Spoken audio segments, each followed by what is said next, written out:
It felt like masochism, but I couldn't help myself. 30 minutes on the rowing machine followed by 30 minutes on the DA treadmill every single day for the past 9 months. The only thing that changed was the music. I didn't have a smartphone, but I did have an old MP3 player, and I loaded it with anything I could find to drown out the anger. I suppose I should say it was to drown out the pain, but the anger seemed to grow with each passing day, pushing the pain into the background. Revenge scenarios played out in my mind as heavy metal blurred the reality around me. Both exercises were done on autopilot without much thought or focus on what I was doing. For an hour each day, I entered a self-induced trance consumed by the rage sparked by my wife's infidelity. After a quick shower at the gym, I walked to work. It would have been more practical to drive the 5 kilometers, but I found that the time spent walking helped calm me down. It usually took 58 minutes in bad weather, a little longer, not a fast pace, but good enough to slow my heartbeat. After work, I walked 3 kilometers back home at a more leisurely pace. The weekends disrupted the routine a bit, but I managed to fill that time by working around the house more than usual. I spent extra time mowing, trimming, and edging. Small details that I normally overlooked started catching my attention. Painting and patching became important because they filled the time. My P3 player became my best friend. I earned a decent living working as a mechanic for Volvo. I specialized in commercial diesel fuel, and my certifications were always up to date. The income was enough to pay for my 2 daughters' college tuition, though we took out a second mortgage to cover some of the costs, instead of burdening the girls with student loans. I suppose you could say that my family problem started with music. My wife Robin prefers classical music, which I can't stand for her sake. I tried for several years to get into it, but it just wasn't meant to be, so we had different tastes in music that in itself wasn't enough to ruin a marriage, but she decided to take things further. She met other people who shared her musical tastes, which led to her joining local music producer and enthusiast associations and getting involved in them. The group had plans for concert trips, and she started signing up for everyone she could.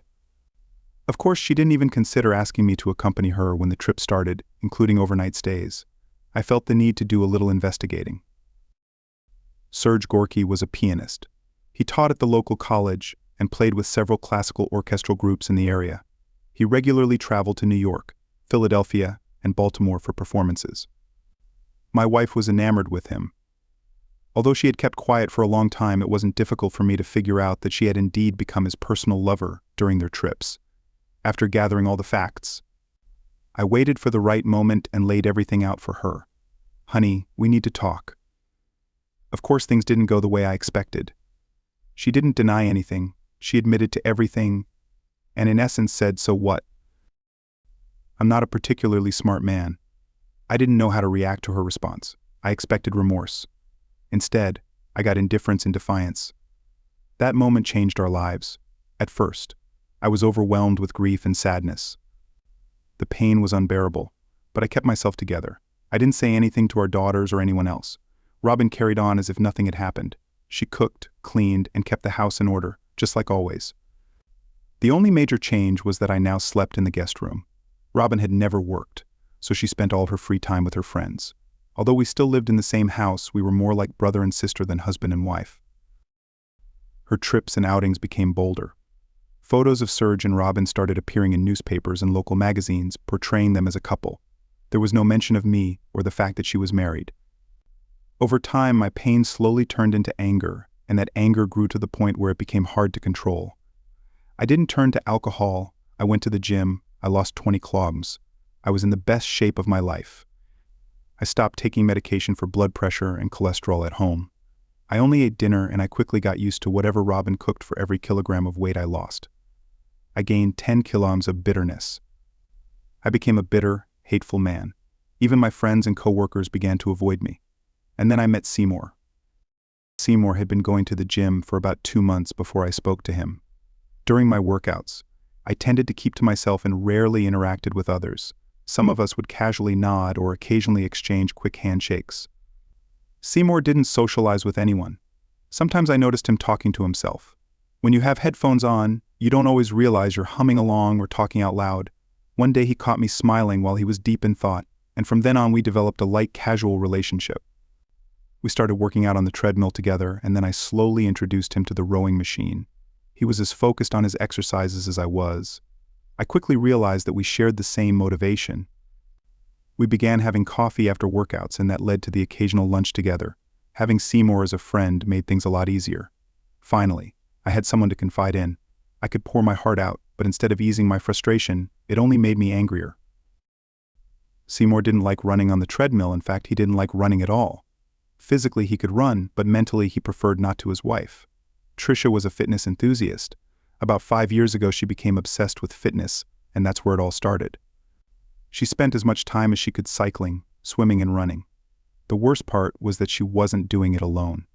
Marathons and Ironman competitions were constantly being held, and she participated in everyone she could. Naturally, Seymour wasn't invited. Jan Dickens, a world-class triathlete, was happy to offer Trisha his companionship.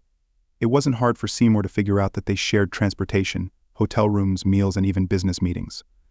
He confronted his wife. She told him to deal with it.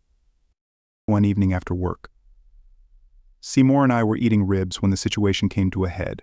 Robin was in Washington, D.C. with S. Serge and Trisha was in Hawaii for the Ironman, and Kona with Jean Dickens. The ribs would have tasted better with a few cold beers, but we settled for unsweetened tea. John, we're just a couple of pathetic fools, Seymour said, shaking his head with a slightly somber look. He wasn't laughing. Come on, Seymour, I'm not a fool. Oh, really? How would you describe two guys who know their wives are cheating on them and just go along with it? I paused for a moment considering his words, then casually waved over the waitress. Could you bring us a couple of beers? Please? Seymour, I'm not a fool, I refuse to be. Prove it. John, we're both miserable men hiding our grief by working out until we can't anymore. Do your daughters know what's going on? When was the last time you talked to them? Does your wife talk to your daughters? Thank God. I don't have kids to worry about. I picked up a cold rib. What do you suggest? Seymour just shrugged and grabbed another rib. I started the weekend as usual working in the yard. I had no idea when Robin would be back, and I didn't care. I assumed she'd stay for the weekend. After a light lunch, I met Seymour at the gym. Trisha wouldn't be back for another 5 days. She told Seymour that triathletes needed to decompression or something like that before airlines would allow them to fly. He knew it was mostly nonsense, but he wasn't about to call her out on it. We never finished the workout. I've had enough, damn it. I just can't do this anymore, Seymour said, grabbing his towel and heading for the shower. By the time I finished on the rowing machine, he was already dressed and out the door. He was right. I knew we had to do something. I spent the entire Sunday planning. Ideas came to me and I immediately found reasons to dismiss them. The best idea seemed to be just leaving everything behind and disappearing. But I felt that would leave a bigger void inside me. I needed to get some kind of payback, but who should it be directed at? It had to be all of them. I needed to deal with 4 different people. I could never hurt Robin physically. It just wasn't in my nature. I was sure Seymour felt the same way about Trisha, but those 2 guys, well, that was a different story. Murder wasn't an option, but how could I make them feel the kind of pain that would matter? Suddenly, it all became clear. I quickly went to the garage and found exactly what I needed, a wooden mallet. Robin came home Sunday evening glowing with happiness. She unpacked her things, took a shower, and went about her usual routine. But she didn't share any details about her weekend. I didn't bring it up after she went to bed. I stayed up watching TV. John, I'm not doing this. You're crazy. I don't care how bad things are. I'm not going to kill anyone. No. Seymour, you're not listening. We're not killing anyone. We're just going to teach them a little lesson. This isn't what it sounds like. I've seen that movie. Strangers on a Train. William Bendix and that guy turned out to be murderers. You're suggesting the same thing. I'm not doing it. John. It was Farley Granger, not William Bendix. And we're not killing anyone. Why are we even doing this? What do you think we'll accomplish? All right, Seymour, why is your wife so drawn to this guy? What does he have that? You don't? That makes her want him. You know what it is. He's a world-class athlete. I can't compete with that. I'm just a forklift driver and I'm overweight on top of that. So he's using his world-class athlete status to seduce your wife and take her away from you. Do you think that's fair? No, Seymour. This guy thinks he's so much better than everyone else that he can just take any woman he wants. It's the ultimate disrespect, and you don't want to make him pay for that. He's driven you to the brink, and you're just going to let him get away with it. John. I can't possibly stand up to him. That's the point. You don't have to. I'll handle it, and what's the compromise? Well, There's a world-famous piano virtuoso who might need some professional manual adjustments to his fingers. Think you can handle that? That depends on the circumstances. Do I need to use a wooden mallet? See more? Use whatever damn tool you want. And so we reached an agreement. Seymour was still a bit hesitant, so I told him I'd take care of Jean first, and then it would be easier for him to deal with search. We spent another 2 hours eating ribs, exchanging every piece of personal information we had. Our plan had a lot of gaps. The problem was neither of us had the slightest idea what we were doing or how to do it. Jean was the biggest issue because of his physical condition. I figured I needed some sort of balancing factor with this new special project. In my life, I completely forgot about my wife and her lover. I took a 10-day leave of absence as allowed by law. I focused on Gene Dickens. It turned out to be much more complicated than I had imagined. He worked as an insurance agent from 9 to 5, but the rest of his life was much more complex. Sometimes he would spend hours cycling whenever he could find the time. Almost every morning he went for a run. In 3 evenings a week he swam laps at the local youth club until the pool closed. On rainy days he trained at the local gym, and of course 2 or 3 times a week. He met with Tricia at his place. While I was busy tracking Gene, Seymour was keeping an eye on Sir. We met regularly at the gym and worked out, but we didn't discuss how things were going. We didn't even have each other's phone numbers. That was part of the plan. The only thing connecting us was that we both went to the same gym. Time passed and I needed a new approach. Gene cycled on different routes and never jogged the same path. The best idea I could come up with was to catch him. After his swimming practice, he parked his car behind the building. I spent a lot of time scouting for security cameras. I found a few in the front and on the sides of the building, but none in the back. I chose a stun gun, but I wasn't sure if it worked or how to test it. I had to take the risk. At least it came with instructions. Feeling a bit uneasy, I bought a $10 balaclava. We spent about 30 minutes on the treadmill making small talk. When I felt it was time to get serious, Seymour, I think you need to take a 10-day leave as soon as possible. I don't want to know where you're going, but you need to give me the dates wherever you go. Use your credit cards as much as possible. By the time we spent another 30 minutes on the machines, Seymour was practically glowing with satisfaction. Now, I had to figure out where I would go. It was raining. Not too heavy, but enough to soak everything through.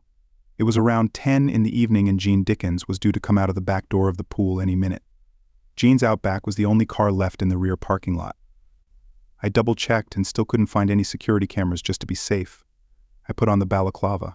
He was annoyed when he saw the flat tire. The stun gun worked exactly as advertised, and within 5 minutes I was on my way home. It wasn't in the morning papers, but the evening news carried a brief report about a local man who had been attacked and injured behind the pool building the previous night to prevent further incidents. Security cameras had been installed in the area. There was no mention of the type of injuries he sustained. They had no suspects or motive. I had no idea where Seymour was or when he planned to return. The wooden mallet, stun gun, and balaclava had been disposed of in 3 different dumpsters, downtown. My boss wasn't thrilled when I told him I would be attending Volvo Pinto training courses in Orlando for 3 weeks. He couldn't see how a course on marine engines would benefit him. I told him I'd pay for the course myself and use my vacation days. He was still unhappy. I left a note in Seymour's locker at the gym, explaining that I'd be out of town until the end of June. Robin, I have to go to Orlando for 3 weeks of training. Do you want to come with me, or would you rather stay home and relax? John, the summer concert season isn't full swing.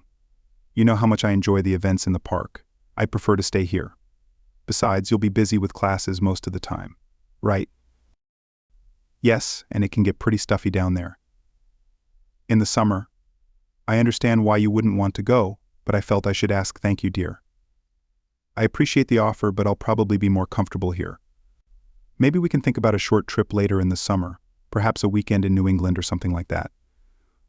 Of course, this conversation went exactly as I expected. Now on to the next phase of the plan. There were no further updates about Gene Dickens. I left at dawn on Saturday, planning to reach Orlando in 2 days with a stop at the Tennessee Aquarium in Chattanooga. Priorities must be set after all. Fortunately, the school had arranged a long-term rental that included a small kitchenette. I didn't want to eat out every day. I made sure to call Robin and let her know I arrived safely. The local newspaper charged $1 a month if you wanted to read it online. I took care of that. As soon as I got settled into the course starting tomorrow, I would carefully check the news from back home, paying special attention to police reports. I was eager to see if Seymour would follow through on his part of the agreement. I also wanted to know if the police had any leads regarding the Dickens incident. Within a kilometer there was a Planet Fitness gym, and I took advantage of my guest privileges there. The first week of my time off was boring, the second week was interesting, and the third week was simply fantastic. Of course, I'm not referring to the school training that was top-notch the entire time. Every day I scanned the newspapers for something interesting. There was a concert held in the park organized by my wife's lover. I'm sure she enjoyed that little outing. At the end of the next week, an article appeared on the front page about a horrifying attack on Serge Gorky, a professor at the local university and conductor of the symphony orchestra. The police seemed to think it was some sort of professional vendetta, since the only injuries he sustained were to both of his hands. There was also a comparison made to the recent attack on Jean Dickens, but they couldn't link the two incidents. At that point, there were no suspects. I spent the rest of the evening with 6 bottles of beer trying to figure out when, where, and how Seymour pulled it off. I didn't really want to know, but it was amusing to think about. The next morning, one of the Volvo Pianist school administrators informed me that a police officer from Pennsylvania had called and confirmed that I was indeed attending the school and hadn't missed a single class. I expected nothing less. I was curious when my wife would bring this up. I hadn't heard from her. In a few days preparing for her call, I went out and bought another pack of beer. The call never came. The final week of training turned out to be the most successful. We had half a day for interviews with potential employers, which I hadn't expected. In my opinion, any offer would have been good. My age, experience, and willingness to relocate gave me a bit of an edge over most of the other students. I got the offer I wanted, and the choice was easy. I decided to make a quick stop on my way home to check everything out. There were no follow-up articles in the papers about either of the mysterious attacks. Robin still hadn't called the marina at Perdido Bay was technically in Alabama, though you could see Florida from across the water. Bill Morgan was eager to show me his pride and joy. Besides major repairs, they also had a large multi-level storage facility. Half a dozen board games were stacked by the docks. The main highlight was a small mobile home at the far end of the lot, which he said I could use for free.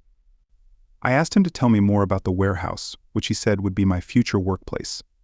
After explaining how things worked, he jokingly asked if I had any experience with forklifts. I immediately thought of Seymour. Returning home felt a bit less warm than I'd hoped. My loving wife gave me a quick hug and kissed me on the cheek. I tried to start some casual conversation a few times, but Robin responded with nothing more than light small talk. She didn't mention Serge at all. I didn't push the subject, but I smiled to myself. I took a shower, changed, and we enjoyed a light meal together. I had been gone for 25 days, but it felt like I had never left. I was looking forward to a good morning workout at the gym. He was there when I arrived. "Good morning, Seymour. Good morning, John." We kept working out for about 20 minutes without saying a word. It felt a bit strange. Finally, I couldn't take it anymore. "Coffee, Seymour. Man, I thought you'd never ask. We didn't even bother to shower or change." We just grabbed our things and headed across the street to Mickey D's. "How's everything with you, John?" Quiet. Feels like I never left. If I hadn't read about what happened in the paper, I'd never have known. How about you? The complete opposite. Trish is furious and taking it out on me. The police cleared me completely, but she's convinced I had something to do with the attack. She's spending more time with him playing nurse than she is at home. She even stayed over at his place a couple of nights. In a way, it's kind of a relief. I enjoy being away from her more than being with her. "You did a pretty good job on him. His triathlon days are over. I wasn't sure. I never read about the exact injuries he had. Did you have a tough time with the police?" "They were ridiculously thorough. They checked my phone records and bank accounts trying to tie me to the attack. After about a week, they finally gave up. Tricia was the one pushing the hardest to get me in trouble. Just curious, but where did you go?" "I was on a windjammer cruise out of Rockland, Maine. I loved it. Good for you." "I had to sit in a classroom for 8 hours a day for 3 weeks. So what now, John?" "Well, I don't know about you, but I'm getting out of here. I've got a job near Pensacola, and I'm leaving at the end of the week." "Are you going to divorce her?" "No, I'm just taking everything and walking away. If she wants a divorce, she can file for it. I'm curious to see if old Serge will step up and take her in or leave her hanging. What about your house and everything else? I'm leaving her everything except the money in the bank. She gets the mortgage, the car payments, the utility bills, and her credit card. That gives me something to think about. You'll let me know where you end up, right? Of course, by the way, did you have any trouble with Serge? Not really. The day before, I sprayed the garage security cameras with wasp spray and grabbed a meat tenderizer from the kitchen to finish the job. One quick hit to the head, then about half a dozen blows to each hand. I even made sure to break both of his thumbs. He never saw me. When I left, he was still unconscious. When I got back from the gym, Robin wasn't home. I quickly showered and headed to work. My boss wasn't happy when I quit. I closed all our bank accounts, leaving only a few $100. I also canceled all the credit cards. We usually kept them at a zero balance anyway. After another quiet dinner with my wife, I grabbed a beer and went to the study. I took out my passport, birth certificate, and military registration card. I didn't plan on taking much else with me. My work tools were already on the back seat of the Subaru. The only things left to pack were some clothes and my laptop. Robin was talkative but still very reserved. The next morning she left early. Over a year ago she had stopped telling me where she was going whenever she left the house.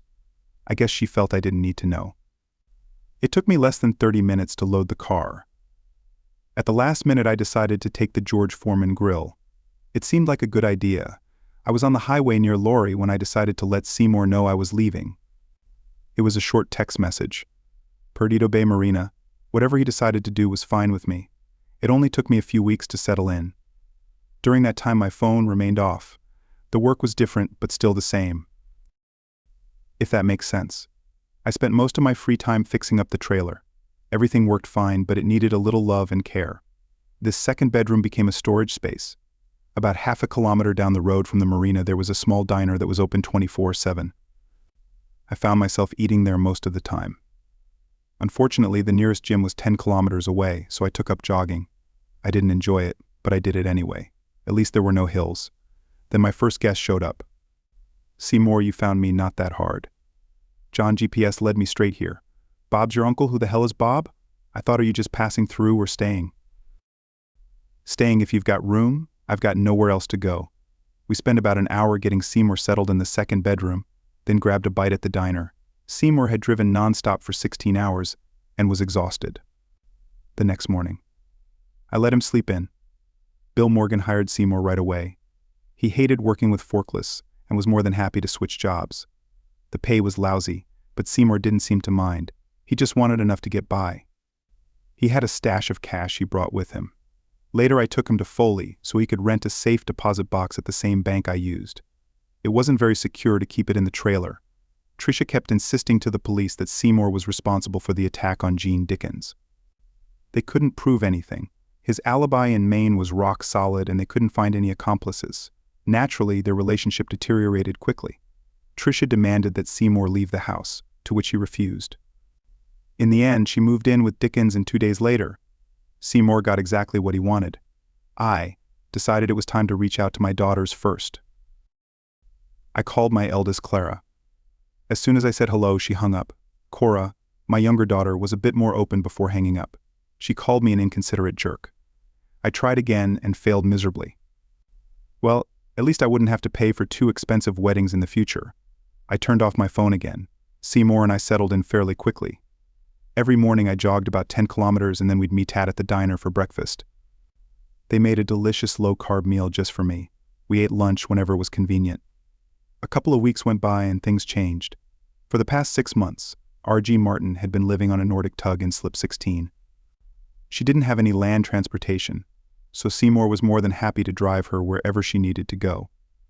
Soon I lost my dinner companion and shortly after that my breakfast buddy too. Before long, the second bedroom in the trailer became a storage room again. Seymour was happy and I was glad for him whenever. I tried to talk to him about her. He'd changed the subject. Bill Morgan wasn't much help either. He was just happy that RG paid her slip fees and utilities on time. She never asked for any special treatment. Something was going on. But as long as Seymour was happy, I didn't pry. It felt like I had lost track of time. Nearly a year had passed since I left. I hadn't spoken to my wife, my daughters, who or anyone else back home. Sometimes Seymour RG and I would go out for dinner, and we always had a good time. I managed to learn that RGG was originally from Ohio, had been a military wife, and had no children. She never mentioned her husband, and I wasn't going to ask. Argue always preferred to dine in Foley or Gulf Shores but refused to go to Pensacola. It was an odd quirk, but I learned to live with it. On Monday morning, everything came together. It had rained all night and didn't seem like it was going to stop. Instead of my usual run, I put on my old army poncho and trudged to the diner. I was finishing my second cup of coffee when I saw a familiar car pull up to the marina. It was a green Subaru owned by Jean Dickens. A woman, presumably Tricia, got out, opened an umbrella, and hurried to the marina office. A minute later, she waved to the driver. Jean stepped out of the car limping slightly and made his way to the office, trying in vain to dodge the raindrops. Damn it, Seymour pickup. Finally, he answered, Seymour, you've got a problem. How quickly can you drop everything and get the hell out of here? What the hell are you talking about? Slow down, your wife's here and she's with Jean Dickens. They're in the office talking to Bill right now, it's your call. You can either talk to her or quietly slip away. I think the rain will give you good cover.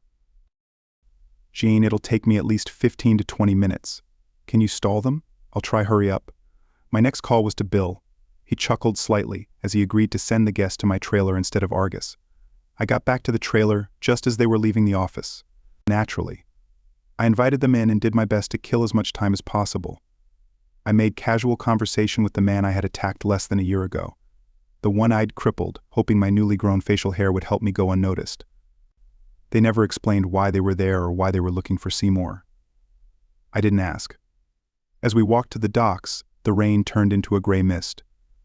The tugboat was barely visible on the far side of the bay because of the fog, but I was the only one paying attention to it. They were just staring at the empty slip. Within 5 minutes, the boat was completely gone. I never introduced myself, nor did I tell them how I knew Seymour. They didn't ask. I excused myself and went back to work shortly after they left. I never saw Seymour again. A few months later, we had a visit from Phil Martin, Ari's brother-in-law. He was looking for Warren, Ari's husband. The last time Phil had spoken to his brother was over a year ago. Warren and Ari had been docked at Blackwater Bay in Pensacola. The Escambia County Sheriff's Department had received several reports of domestic disturbances involving the couple, and then the complaints suddenly stopped. Warren Martin had retired from the U.S. Air Force, and his pension checks were still being cashed. Even though no one had seen him or his wife in over a year, I had no idea how Phil tracked Argue to this place. Maybe it was just a lucky guess another. 6 months passed. I missed Seymour. The work was steady, but I was getting bored. I spent my evenings wondering if I should look for a companion or maybe search for a new place to live. I avoided bars and never went to church. The gym was a bit awkward, and none of the waitresses at the diner seemed interesting enough to date. Eventually, I became interested enough to reach out to Volvo Pineda again. They had 2 good openings, one in Biloxi, the other in Galveston. I couldn't decide. I was having lunch trying to choose between the 2 options when I was rudely interrupted. Hello, John, you're not easy to find. Robin looked older and tired. The last 2 years hadn't been kind to her. Sorry. I wasn't hiding what brings you here. So unexpectedly, she slid an envelope across the table to me. Your final divorce papers. I thought you might need them. I filed for divorce a year after you left. If you knew where I was, why did you come all the way here? You could have just mailed them. I don't know. I guess it's the end. You really left me in a tough spot, but I suppose I deserved it. That wasn't my intention. I just wanted to leave, so you could be with S-Search. I felt like I was holding you back well. You didn't leave me much, no money in a house that was mortgaged, which the bank eventually took. What really upset me was that you took the George Foreman grill. I figured your lover could replace me, by the way. Where is he? After Serge's accident, things didn't go as planned. About 6 months ago, he went back to Estonia. You didn't go with him. I wasn't invited. I didn't comment.